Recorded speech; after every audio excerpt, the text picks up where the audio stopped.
अऊज़ु बिल्लाहि मिनश शैतानिर रजीम बिस्मिल्लाहिर रहमानिर रहीम नहमदुहु व नुसल्ली अला रसूलिहिल करीम अम्मा बाद रब्बि शरह ली सदरी व यस्सिर ली अमरी वहलुल उक़दतम मिन लिसानी यफ़क़हू क़ौली। अल्हम्दुलिल्लाह हमारा दूसरा सुपारा पिछली नशिस्त में मुकम्मल हो चुका था। अब हम तीसरे सुपारे से शुरू करते हैं। पहली आयत नंबर तीसरे सुपारे की पहली आयत, तिलकल रसूलु, ये रसूल हैं, फ़ज़्ज़लना, जिन्हें हमने फ़जीलत दी, बाज़ुहुम अला बाज़िन, बाज़ को बाज़ पर, मिनहुम, उनमें से, मन कल्लमल्लाहु व रफ़अ बाज़ुहुम दराजातिन, बाज़ से अल्लाह ने किया कलाम और उनके किए दर्जे बुलंद। व आतैना ईसा इब्न मरियमल बय्यिनाति, और हमने दी ईसा बिन मरियम को खुली निशानियाँ। व अय्यदनाहु बिरूहिल कुदुस, और उनकी मदद की रूह कुदुस यानी जिब्राईल अलैहिस्सलाम से। वलौ शाअल्लाहु, और अगर अल्लाह चाहता, मक़्ततलल्लज़ीना मिन बादिहिम, नहीं आपस में लड़ते वो लोग जो उनके बाद हुए, मिन बादिहिम मा जाअतहुमुल बय्यिनातु, और उनके बाद जब उनके पास आ गई खुली निशानियाँ। वलाकिन इख्तलफू फमिनहुम, और लेकिन उन्होंने इख्तलाफ किया फिर उनमें से, मन आमना व मिनहुम, जो कोई ईमान लाया, मन कफ़र, और उनमें से किसी ने कुफ्र किया। वलौ शाअल्लाहु मक़्ततलू, और अगर अल्लाह चाहता तो वो आपस में ना लड़ते। वलाकिन्नल्लाह यफ़अलु मा युरीद, लेकिन अगर अल्लाह जो चाहता है वो करता है। इस आयत से हमें ये मालूम होता है कि अम्बिया अलैहिस्सलाम एक दूसरे से जुदा नहीं हैं, लेकिन अल्लाह ने बाज़ अम्बिया को बाज़ पर फ़जीलत दी है। अगरचे नबूवत में कोई फ़र्क नहीं है, लेकिन बाज़ में ख़ुसूसियात और कमालात के दर्जे अल्लाह ताला ने फ़ाइज़ कर दिए हैं। जैसा कि हज़रत मोहम्मद सल्लल्लाहु अलैहि वसल्लम का तमाम अम्बिया पर फ़जीलत हासिल है। इसके अलावा अल्लाह ताला ने बाज़ से कलाम किया, जैसे हज़रत मूसा अलैहिस्सलाम से कोहे तूर पर कलाम किया, हज़रत मोहम्मद सल्लल्लाहु अलैहि वसल्लम से मेराज में। बहुत सारी अहादीस से साबित है कि हज़रत मोहम्मद सल्लल्लाहु अलैहि वसल्लम को तमाम अम्बिया पर फ़जीलत हासिल है। इसके अलावा अल्लाह ताला ने बयान कर दिया कि हज़रत ईसा अलैहिस्सलाम की हमने मदद की हज़रत जिब्राईल अलैहिस्सलाम की मदद से, और अगर अल्लाह चाहता तो वो आपस में ना लड़ते, लेकिन बहुत सारे लोग इस बात पे लड़ते रहे कि ये खुदा का बेटा है, यानी कि अल्लाह का बेटा है, नाउज़ु बिल्लाह। लेकिन अगर अल्लाह चाहता तो ये ना लड़ते। कोई ईमान पर रहा, कोई काफिर हो गया।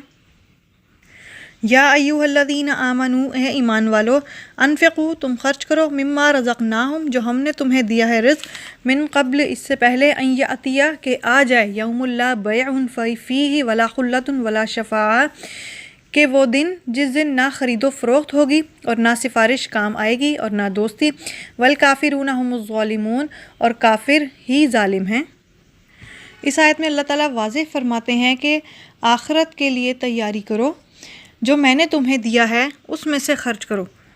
ठीक है, अल्लाह की राह में खर्च करो, वो जो मैंने तुम्हें दिया है उसमें से खर्च करो, और इससे पहले कि वो दिन आ जाए जिस दिन कोई भी ख़रीदो फ़रोख्त नहीं होगी, यानी कि तुम किसी भी किस्म का माल दे के अपनी जान नहीं छुड़ा सकते, कोई भी सिफारिश काम नहीं आएगी, कोई भी दोस्त तुम्हारे काम नहीं आएगा।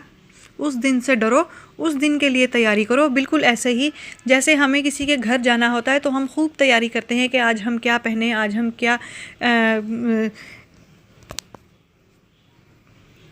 आज हम किस तरह जाएंगे उनके घर। तो इसी तरह अल्लाह के पास जाने से पहले भी उसके रूबरू होने की तैयारी करनी चाहिए। अल्लाहु ला इलाहा इल्लाहु, नहीं है माबूद सिवाय अल्लाह के, अल हय्युल क़य्यूम, वो ज़िंदा है, सबको थामने वाला है। ला ताख़ुज़ु सिनतुन, ना ही उसे आती है ऊँघ, वला नौम, और ना ही नींद। लहू मा फ़िस समावाति व मा फ़िल अर्ज़, जो कुछ भी है आसमानों में और ज़मीनों में उसी का है। मन ज़ल्लज़ी यशफ़अउ, कौन है जो सिफारिश करे, इंदहू, इसके पास, इल्ला बिइज़्निह, मगर सिर्फ उसकी इजाज़त के बगैर। यअलमु मा बैन अयदीहिम, वो जानता है जो उनके सामने है, व मा खल्फ़हुम, और जो उनके पीछे है। वला युहीतूना बिशैइन, और नहीं है घेरे हुए किसी भी चीज़ को, मिन इल्मिही, इसका इल्म, इल्ला बिमा शाअ, मगर जितना वो चाहे। वसिअ, समा लिया है, उस कुर्सियुहु समावाति वल अर्ज़, उसकी कुर्सी आसमानों और ज़मीनों में। वला यऊदुहु हिफ्ज़ुहुमा, और नहीं थकाती उसको उनकी हिफाजत।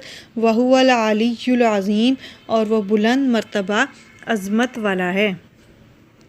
میں نے آپ کے سامنے آیت الکرسی تلاوت کی، اس کی فضیلت بہت زیادہ آئی ہے۔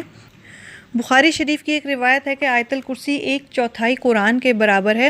یہ قرآن کی عظیم آیت ہے جو آپ صلی اللہ علیہ وآلہ وسلم پر نازل ہوئی، کیونکہ اس میں اللہ تعالیٰ نے اپنی حکمت اور فضیلت بیان کی ہے، اور اس کے پڑھنے سے شیطان بھی گھروں سے بھاگ جاتا ہے۔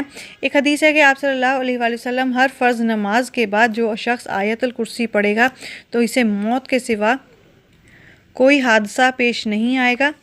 صحیح بخاری کی ایک اور روایت ہے کہ ابو ہریرہ رضی اللہ تعالیٰ عنہ سے مروی ہے کہ جو شخص رات کو سوتے وقت آیت الکرسی پڑھ لے گا تو خدا کی طرف سے ایک حافظ مقرر ہو جائے گا، اور صبح تک شیطان اس کے قریب بھی نہ آ سکے گا۔ اس آیت میں اللہ تعالیٰ کی توحید کا بیان ہوا ہے۔ اس آیت میں اللہ تعالیٰ فرماتے ہیں کہ اسے نہ نیند آئے نہ اونگ، کیونکہ یہ ایک نقص ہے، اور اللہ تعالیٰ نقص اور عیب سے پاک ہے۔ جو کچھ بھی آسمانوں میں اور جو کچھ بھی زمینوں میں ہے، سب کچھ اسی کا ہے، اسی کی ملکیت ہے، اسی کی بادشاہت ہے۔ آگے اللہ تعالیٰ فرماتے ہیں کہ وہ کون ہے جو اس کی اجازت کے بغیر کوئی سفارش کر سکے۔ اس میں مشرکین کے لیے اللہ تعالیٰ نے واضح کر دیا کہ ان کا گمان تھا کہ بت ہماری شفاعت کریں گے۔ انہیں بتا دیا گیا ہے کہ کفار کے لیے شفاعت ہرگز نہیں ہے، بالکل بھی نہیں ہے۔ اس کی کرسی سمائے ہوئے ہے آسمان میں اور زمین میں۔ اس سے مراد ہے کہ اللہ تعالیٰ کی قدرت و عظمت اور شان جو کہ 7 آسمانوں کے اوپر ہے اور زمینوں کے نیچے ہے، جو کچھ بھی ہے سب اللہ تعالیٰ کی قدرت ہے، اور اسی کا دیا ہوا ہے، اسی کا بنایا ہوا ہے، اسی کی بادشاہت ہے۔ اب اللہ تعالیٰ یہ فرماتے ہیں کہ ان سے نہیں تھکاتی ان کی حفاظت، یعنی کہ اللہ تعالیٰ کا اتنا بڑا نظام، اس قدر نظام اور اس قدر شاندار نظام کہ چیز ایک سے ادھر سے ادھر نہیں ہوتی، ایک سیکنڈ بھی ادھر سے ادھر ہو جاتا ہے تو نظام درہم برہم ہو جائے گا۔ تو اللہ تعالیٰ کو ان کی حفاظت ہرگز نہیں تھکاتی۔ لا اکراہ فی الدین، نہیں ہے زبردستی دین میں۔ قد تبین الرشد من الغی، بے شک جدا ہو گئی ہدایت گمراہی سے۔ فمن یکفر بالطاغوت، پس جو گمراہ کرنے والے کو نہ مانے، ویؤمن باللہ، اور ایمان لائے اللہ پر، فقد استمسک بالعروۃ الوثقی، تو بس اس نے تھام لیا اللہ تعالیٰ کے حلقے کو مضبوطی سے۔ لن انفصام لہا، ٹوٹنا نہیں ہے اس کو۔ واللہ سمیع علیم، اور اللہ سننے والا جاننے والا ہے۔ اللہ تعالیٰ فرماتے ہیں کہ زبردستی نہیں ہے کسی پر بھی کہ وہ ایمان ہی لے کر آئے۔ جس کا دل چاہتا ہے کفر پہ رہتا ہے، جس کا دل چاہتا ہے، جس کو اللہ تعالیٰ اپنی رحمت میں سمیٹ لیتا ہے، اس کو اللہ تعالیٰ ایمان کی دولت سے مالا مال کرتا ہے۔ اللہ تعالیٰ فرماتے ہیں کہ جب کافر ایمان لانے پر راضی ہوتا ہے تو اس سے پہلے اسے توبہ کی ضرورت ہوتی ہے، اسے پہلے توبہ کرنی ہے سچے دل سے، اس کے بعد وہ اللہ پر ایمان لے کر آئے۔ جب تک وہ کفر سے توبہ اور بیزاری کرے گا، سچے دل سے کرے گا، تبھی وہ صحیح طور پر ایمان لے کر آئے گا۔ اللہ ولی الذین آمنوا، وہ لوگ جو ایمان لے آئے ان کا مددگار ہے اللہ۔ یخرجہم من الظلمات الی النور، وہ انہیں نکالتا ہے اندھیروں سے روشنی کی طرف۔ والذین کفروا، اور جو لوگ کافر ہوئے، اولیاؤہم الطاغوت، ان کے ساتھی ان کو گمراہ کرنے والے ہیں۔